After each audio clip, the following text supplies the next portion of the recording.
ia. Ia whamanuia tere mai lea tua i le whaitauina o lana whionga pa ia. Hawa o mai pea ana whionga mo i tātou. O se whaitau e whaima manatu, tai o nei Afiafi. Maua mai le tusi sa whaitauina. Tusi a ngā luenga, ta upo suma le ono. Fia whaama whaina le whai upo suma le whaima matua e whaapea. Whaalongo mai fo i a te i mātou le tasi whawhine, ua matau i le atua. O li tia le ngoa, o le whaatau i e pāuli. Tua tiro alo na nu. Tatala ina e le li ilo na loto i anau nau i upu, na tau tala i Paulo. O le manatu tai, tusa ma le whaasinonga, a le tusi whaitau aso, o le whaatau i e pāuli. O le whaatau i e pāuli. O loo whaatau ina pea, ma whaamawha ina pea i le neiva i aso. Tangata ma ala langa, whaasātau i a te. Alpa ipola suma le pitu, o le mta upu lea, se fulu ma le 5. Mai muli ane o na latu wha ofu le i a te ia. Wa umo na latu tapisa, ma ino, ma fai. O na latu tapisa lea i lea li o Yesu. O latu wha ofu i a te ia, i le ofu whau, o le ofu tautu. O latu wha tau wemu i a te ia, tā ilo nao, tu wheanu, wha pea ane, talo whae, i le tupo tangata i utai. La e ina i Yesu o le ofu pāuti. O le la e ina fo i leo ofu tautuku, tūlanga tautuku. Peo nā tangia i le moli maua mare. O le winga longan tolu, o le lanu pāuli, o lo o tangia i le tamau ainga, the wealth. Peo na tā ua i le fo mai o luka, i le tusi sa whaitawina. Mai o malanga Paulo i Makedonia. Noa maua e Paulo le whaadinga i le pō, o le tangata o tū mai ai o i mai i le apostolo. Sauia i Makedonia nei, makisoasoani mai a te i mātou. Le ala lea, o le apostolo malana au malanga i a Sila me Timoteo, le ai leo Filipi tono Makedonia. O i nā fuai, o na whilo ai mawhawhine, i tua o le ai, o le mea e masani ai, o na whai ia lātou te talo. Ma mau ai lea wanoa o Paulo, e tau tala ai a te i lātou i le whionga le atu. E i lai le potopotonga o whawhine ia, le whai pisinisi, mai tua tira, o li tia le ingo. Sa iei whaatasi mai lātou i le potopotonga lea. O mai le tala le tuspa ia, o le ngata ina matau i le atua. E wat tala ina i le li ilu na loto, e whaalongo i le launga a Paulo. I le tau mate ina, le tele o lona tamau a inga, e maua mai le whaatauina o le ia pauti. O wae, pa mai o le lanu nei o le ia pauli, o le lanu pauli, e le se lanu e whaingofia o na maua, e tele vali, e sui whaatasi, o na whatu a maua i le o le lanu pauti. Ai tā ua foi, ona mna amia ona ananga tā, ma mafia le ia e vali ai le ia pau. Ina i mwhai ona taatia e lona lali le, pe ama e elo na ngausina. Ona winga la, e le ngata ina taunga tā, ai tele fo ili tamau a inga e maua mai ai. Ai wale a vea lea maala e poloka ai, le loto nau o le neifo fine o li tia. E le ngata ina ia whaalongo, a ia papatiso ina o ia atoa malona ai.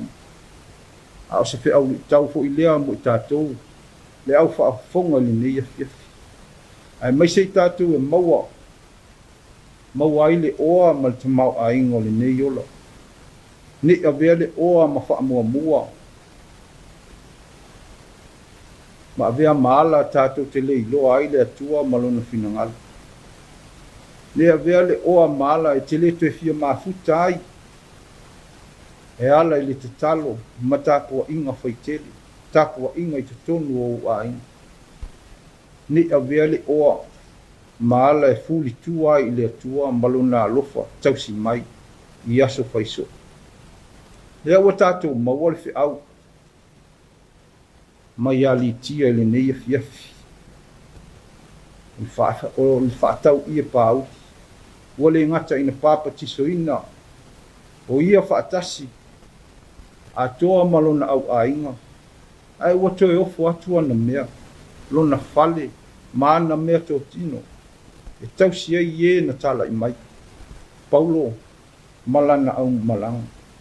O le tamau ainga o toe sa atu, ma whaaso atu, mo le manuia o istangata.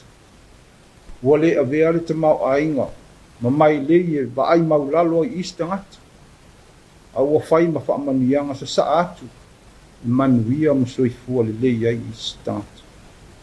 O Yesu lava ia, o le whaateita inga, o le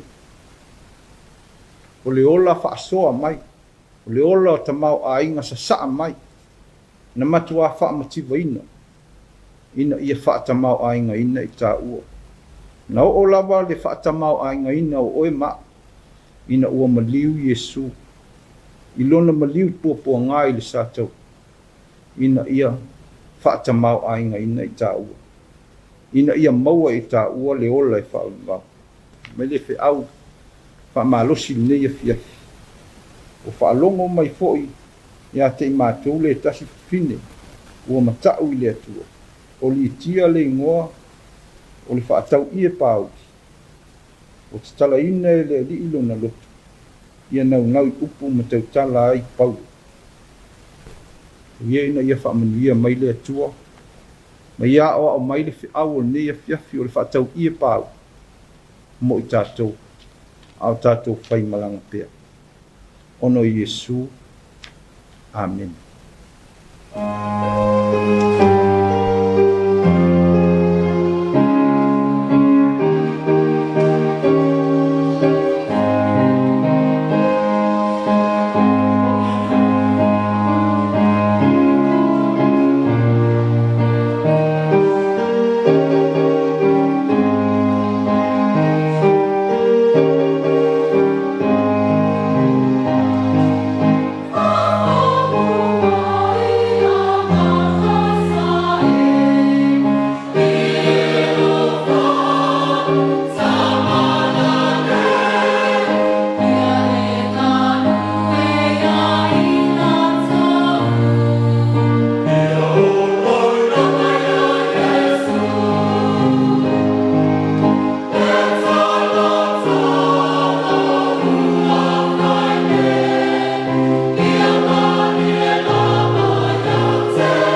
O le atatou wifo matatalo i le atua.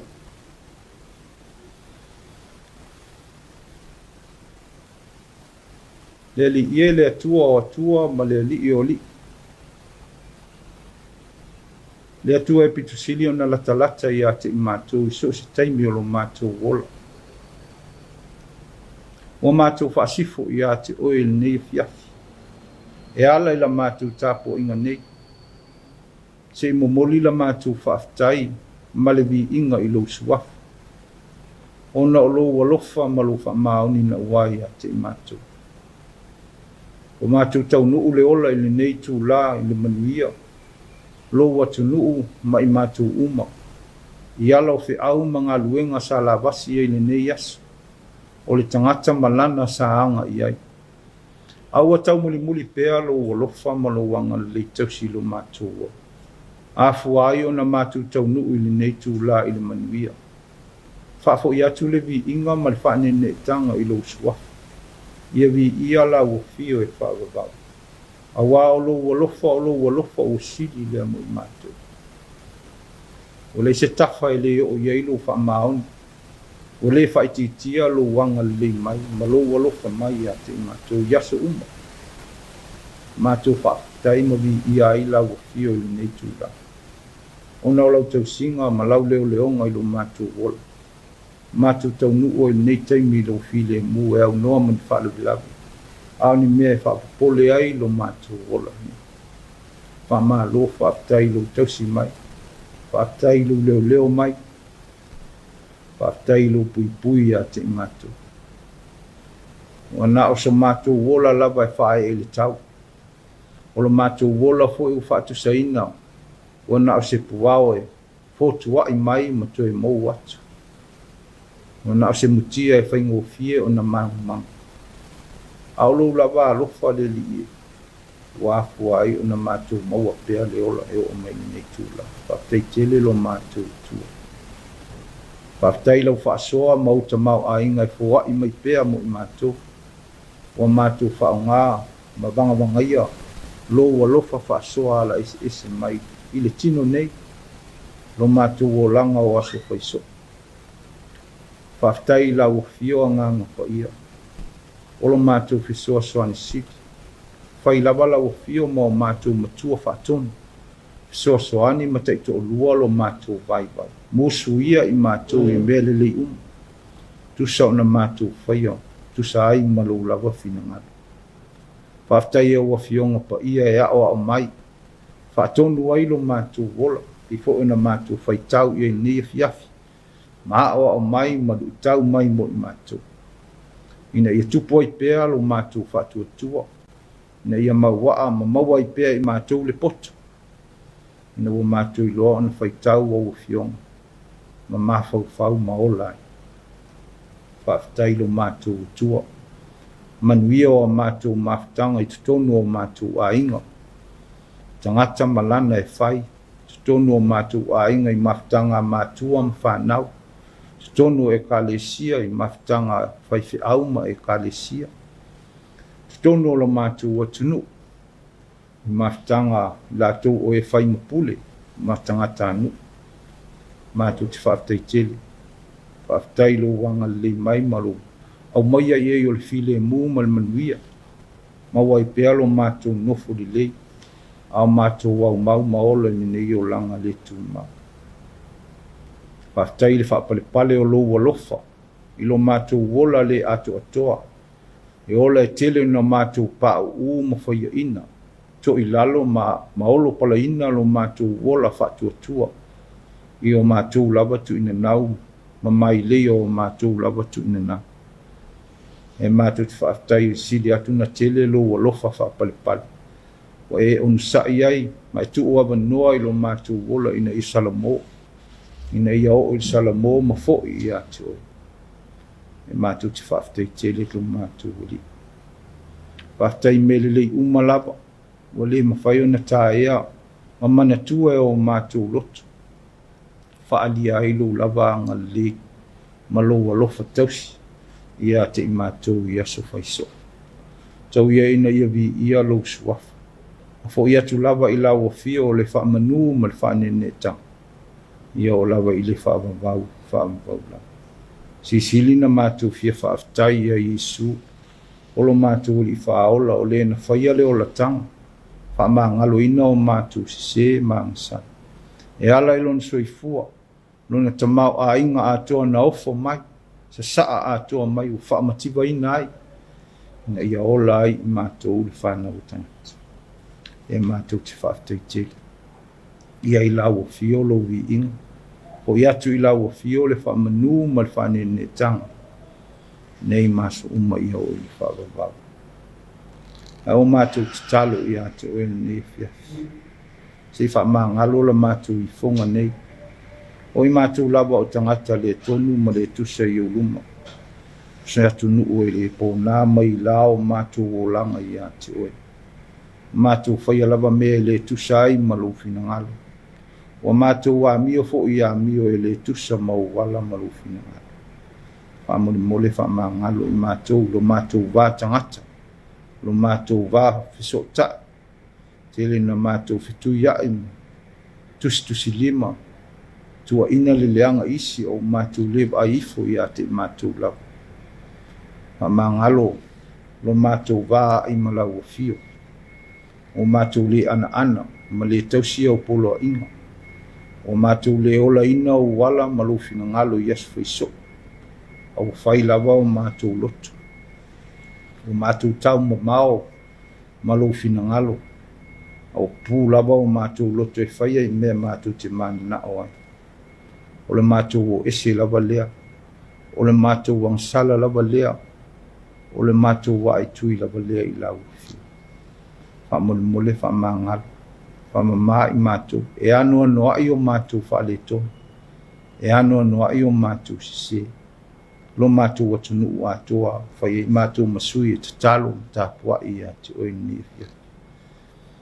I le aisese i mātou sao i o mātou tatalo whamole, whapalpale mailo walofa, mai whamangalo i mātou, solo i sea o mātou leanga e ala le totu Iesu le li ima le whao.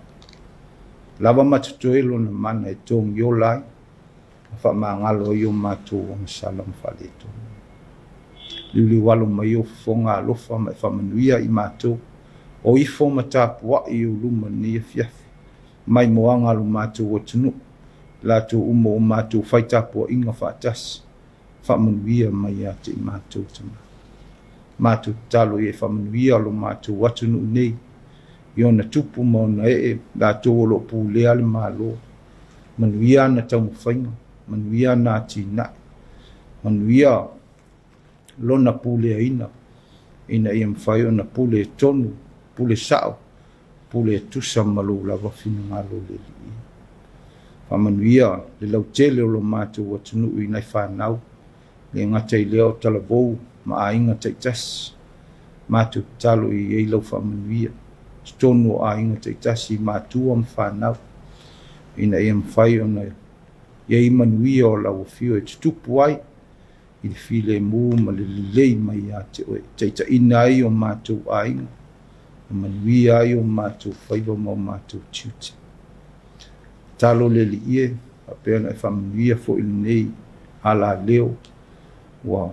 Whai maala mātou te moli mawai, matala ina ai lo fina ngalo, moli ai le whiau i a te oe, taita ina ai a nganga i a te oe ala i Tapuaiga, se i whamanuia, mai anga le lei, i lātou o lo ngālu lue, whaatino nei whaamoemoenga le lei, a walo mātou o langa au mau soifua i nei o langa le tū mau.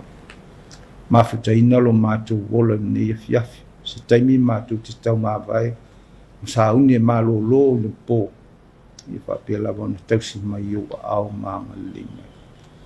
Whai ane mawalo mātou malo longa file mu, e ala whai le aso fō o mōme, whai pē lea mawi inga o lo lawa suafa. O mātou te talo ia, o mātou wofo atu i lawa fio le nei Afiafi. Iei whapea ona tūmau mailo manuia i a te mātou, tūmau mailo walofa i a te mātou, wale ngata ni lava i tū la, ai o lava i whawa. Mātou ole matatalo e ala i Iesu, a o le manuia ma le file mu o la uafio le atua tama tuma mai le o mātou lunga ma lunga le laulangi ato leo leo ina o mātou wola ma o mātou wanganga i ato taita inai i mātou i lava manuia e whaunga o le mātou o lenga lea matatalo tu mau i ate o ele vi inga nei ma se ia o i le whaavavau lau. Amen.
Ia manatu funga le langi le tātou taulangausi le vaenga le Afiafi.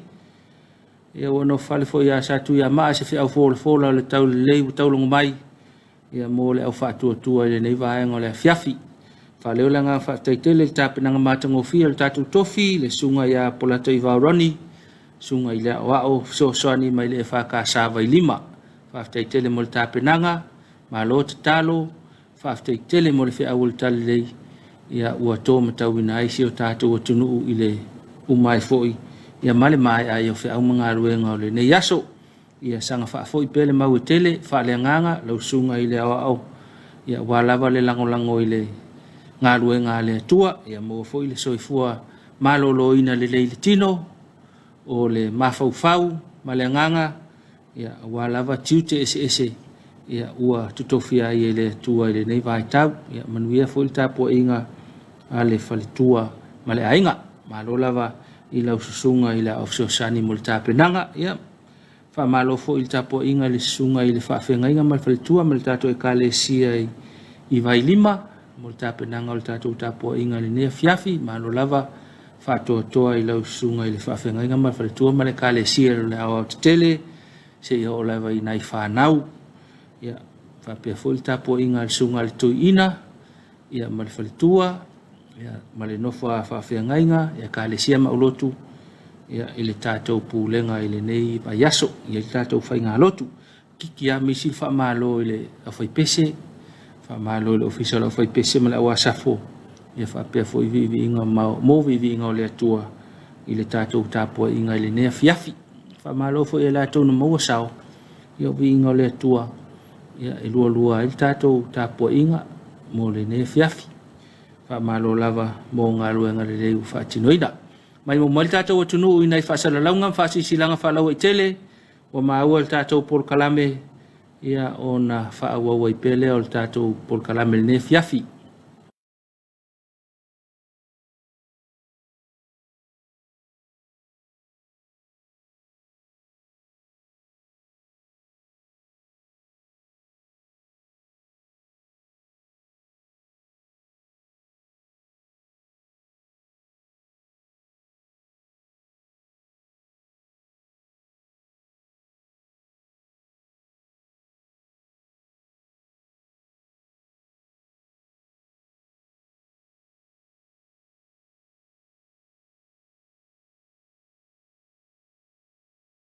Notice from the Office of the General Secretary.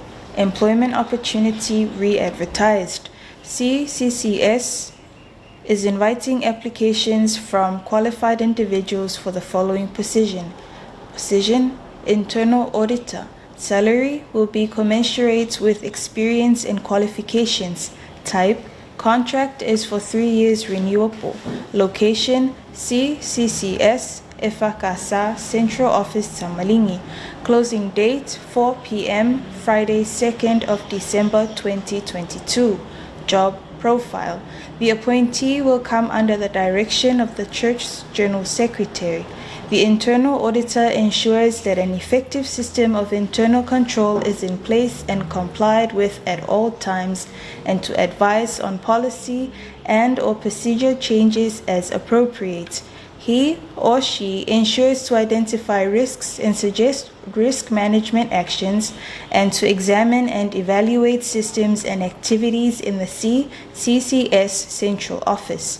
Requirements must be CA or CPA or partly qualified with a degree majoring in accounting, 3 to 7 years relevant experience of which the other is of supervisory role. Excellent knowledge of accounting software such as Xero and Attache is essential. Must be computer literate and experienced in Microsoft applications. Experience in church accounting non-profit is essential. Must be neat, well organized, and able to meet deadlines. Understanding and respect of accounting body code of ethics is essential. Job description can be uplifted from the General Secretary's office at the John Williams Building, Tamalingi.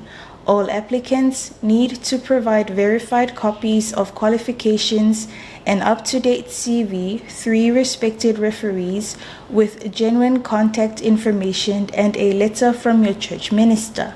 Please mark all applications internal auditor and address to the General Secretary, Congregational Christian Church Samoa, 5th floor, John Williams Building, Tamalingi, Apia. Previous applicants need not to reapply. Whaawetai, signed by Reverend Vavatau Taufau, General Secretary CCCS. Notice from the Office of the General Secretary. Vacancy, Manager Ma'alua Printing Press. The Congregational Christian Church Samoa is now accepting applications for the above position at our Ma'alua Printing Press at Tamalingi. He or she is responsible for overall operations, maintenance, and improvement of the CCCS printing press. Reports to the General Secretary, the General Purposes Committee, and ultimately to the CCCS General Assembly. Preferably a person with a degree in management, marketing, printing, and experience in a managing role is essential, punctual, and well organized. All applicants need to provide verified copies of qualifications, an updated CV, 3 respected referees and their contact information, and a letter from your church minister. Salary and other benefits will be commensurate with qualifications and experience. Job description can be obtained from the CCCS Central Office upon request. Applications close at 4 p.m. on Friday, 2nd, 2022. Please mark application Manager Ma'alua Printing Press and address to the General Secretary, CCCS, Level 5, John Williams Building, Tamalingi, Apia. Whaawetai, signed by Reverend Vavatau Taufau, General Secretary, CCCS.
Suluaulama o maua le tātou por kalame le Afiafi ia mo le taulongo ina o sio tātou tunuu i le nei foi vaenga o le Afiafi ma lo lava ngā lue ia taulongo lava lau saunga le mu ia o tapenai ia ngā itfale a whapele o taunu ma lo malanga ma lo foi ngā lue a whapele o tapenai sau ia whai le mu mai lau sa ia taunu manuia mai a matanga luenga o le nei Afiafi a wha ma lo atu lava i lo tātou atunuu le ngā lulue. Whaasolongo le tātou por kalame le nei vaenga le Afiafi, le asotofi le nei lua sifurufā o Novema, lua.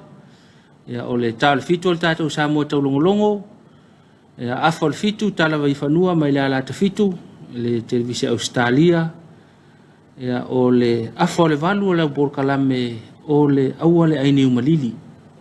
Peo na masani ai, ia ona soso mai le mal tātou ata whaasolo me Klaus Tota ia wha umatu la unanga lau EFKS TV nei foi po i se atati whanga wata pena mai mo lau mai moanga lango iai le tātou whale o loa angalelei o le PSL whaasolonga leo lau po kalame ia po e fo leo nei po ia wale o unanga lau EFKS TV ma lo lava i lo tātou tunu ia le whaongai no le nei alata ia maupaanga mai moa ia i por kalame ia o le Afiafi ma le Afiafi o le whamanuianga moa sa soifua i lato malava ua o lia sa soifua le so whamanuianga le tātou por kalame le Suluaulama mo leo leo mea o tōua sa soifua whamuia le atua ia te utou i whiau matiu te mga luenga o whianga iai au le whamanuianga mo le tamaitai leo Glory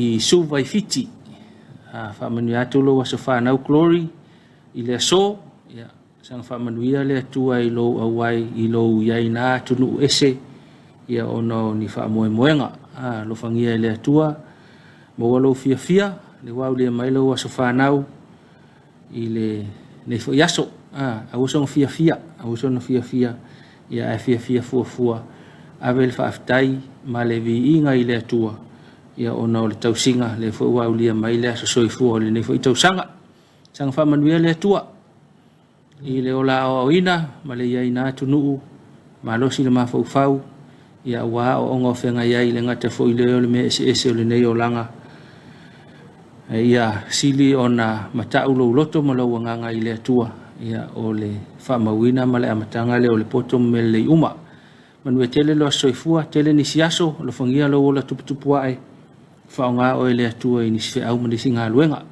Alo whatele atu ia papata waa, ia o anti lua, ma mātou uma i Samoa nei, ia a silsile ina i o mātua, ia male au pori card le to tolu, ia mole atua lo whaanga, ia mai nei i vai vasetai, ia ma fasto uta, manuia tele la sa whanau Glory, alo whaatu tātou por kalame le Suluaulama, mo el nei vaenga le Afiafi ia whamarianga fo i whamoemoenga ese o le nei yaso ana fo i po le whaiunga le nei vai yaso whamanuia atu fo i tātou por kalame le Suluaulama ia te utou ia le ngalo fo i whamawhana la tau a whea e whanoanoanga ia ono so se mafuanga ia maua pele mawhanawhana ia masanga sufi le tua le loto maleanganga ia ona o le whaavau ia la whanoanoanga i le nei vai tau alo whangia le tua whamawhanawhana atu i so se ala wa whea i whanoanoanga aua le loto vai whamoemoi le alii e toi maua lo malama malo mawhanawhana i lona mafuta mai ia manatu o le tātou por kalame foi leo le nei Afiafi nei aso lua sfufal nei o Novema lua whape nei le masinga fou ia o tātou sa uni la solua lima o le kirisimasi ia o lona uinga ia pe a male tolu sfulu aso tolu tasi aso tātou au lia lo kirisimasi pe a fua le aso nelei ia e fun whape nei ia o tātou tāpena il masino Novema mo le whamanatuina o kirisimasi ia e lo whamaile anganga o le atua tai atu tātou wola ma le soifua e au lia atu le kirisimasi o le nei tausanga a kau mamaole le mele o le kalangoa karu ai mo nei lava Afiafi whaafteitele le tātou atunuu mai mo mai mafuta mai tātou prokalame le Suluaulama i rona whaapoponga le neifo Afiafi. O le sei al tātou Samoa National Lotto, o le Heat Free, o lo tapena mai, wha mai le tātou prokalame manuia lau mate, ai manuia tele wha sausaunga le tātou tunu, i le nei vaenga le Afiafi, au mai le nganga o le atua i tātou malolonga, mo mole atu loto soifua maso mātou ola vai, au le atu le aso ata o lo whatari mai, manuia ia wha sausaunga o le nei Afiafi, alo fatele atu tātou polkalame le Suluaulama tātou toi whailoa i wha penei ata au tō whasoifua.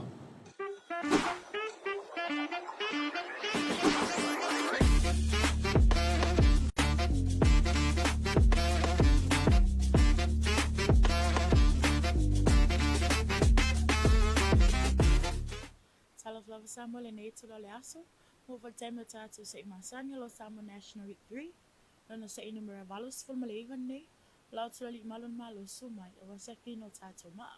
Au whanga solo seki no tātou maa, tātou whamnatu masani awa noe mawhaiona e ta alo mai ei. Masa ili mai eso laki awa no mo mole straight, tolu numera sa sao, box, tolu numera laki so se whaatulanga ina, front bear, lua numera sa sao le pitoi lumo. Back bear numero lua le pito tua. Lucky one. Numero tasi le pito luma. Male combo. Numero lucky e tolu so se whaatulanga ina. Afiafi male straight.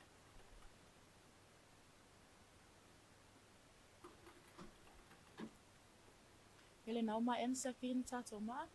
Asa ni se peni ma se pepa o alfa mawina tato numero lucky manuel mate.